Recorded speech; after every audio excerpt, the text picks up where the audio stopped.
Well, I lived in Colorado with my husband for over 10 years. Took these pictures on our, just outside. Here's our driveway.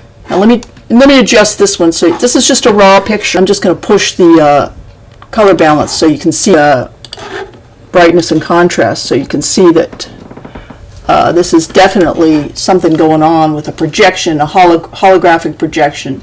There's no straight lines. God makes no straight lines in all of creation. So, and also this isn't a mountain. There's nothing for those lines to be reflecting off. They're coming. It's about 3 o'clock in the afternoon. There's nothing for them to be bouncing off. It's a holographic projection.